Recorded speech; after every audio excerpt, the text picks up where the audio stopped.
Hey guys, back again with another review, and this time it's of Lucy from 2014, which was written and directed by Luc Besson, and it stars Scarlett Johansson, Morgan Freeman, Min-sik Choi, Emma Waked, Julian Rhind-Tutt, Pillow Aspite. Yep, I can't say some names right, I apologise. It's an East End thing, I guess. To be honest with you, I saw the trailer, and I didn't see it in the cinema, and I was like, I have to see this movie. And as many people who watch my videos know, I bought this on release day. I have to admit, I have mixed views about it. There's the part of me that really likes it, and then there's the part of me that really doesn't. So, at the beginning, we've got Lucy. She's talking to her friend Richard, and Richard says to her about how he's been paid lots of money to deliver a case full of documents. He then handcuffs her and tells her to go inside. Well, she does. She says she's looking for Mr. Jang, and she gets told to stay there.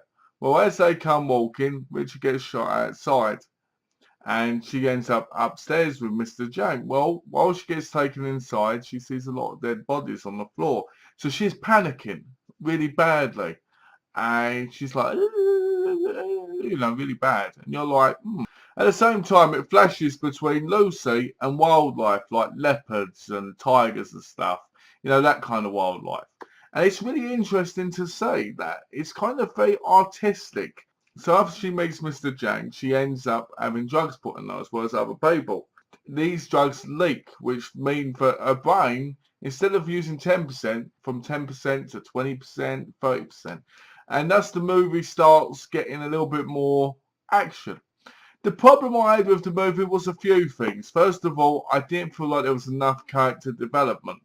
I felt like Morgan Freeman was the same as he is in nearly everything, but he was just himself. Scarlett Johansson, I felt she was fairly good in the role, but at the same time, to me it didn't feel like she talked much. She went from being a really upset woman to not being able to feel others, if you get what I mean. Being able to feel things, but going slightly away from humanity to being something else.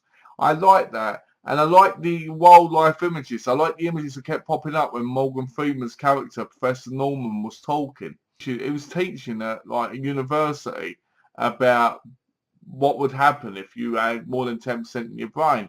And it was kind of interesting because as he was talking about it, it was happening to Lucy. And then when they finally meet each other, it just felt too quick, if you get what I mean. It was too quick, the way they met, the way they talked. Yeah, she could find him. Yeah, she could do this. But it just felt too quick. Like everything in the movie. Min-sik Choi felt like he was underutilized to me. A fantastic Korean actor. Incredible lead in many Korean films. I felt like he could have done more than just what he had in the movie. But then I guess, his name wasn't Lucy, was it? So it would be, As we go along, Lucy ends up getting more and more powers. As she gets to like 30, 40%, she can do telepathic. She can control things.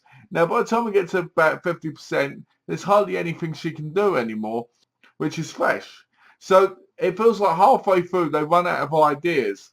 And that's a big problem for the movie, because the movie goes really quickly. I'll be honest, it went really quickly and I did enjoy it. But I never ever felt that Lucy was not in control. Once she got past about 40, 50%, I felt like she was always in control and nothing was going to happen to her. On the fact of the ending, I enjoyed the ending. There was some beautiful imagery, there was some great things, and there was something so deep and meaningful about it. But I think a lot of people missed because it's, everybody expects to be told. They can't figure stuff out anymore. And that's the problem when people watch movies. It's like if I'm killing someone in a movie, they have to see me doing it in order to realise it's happening.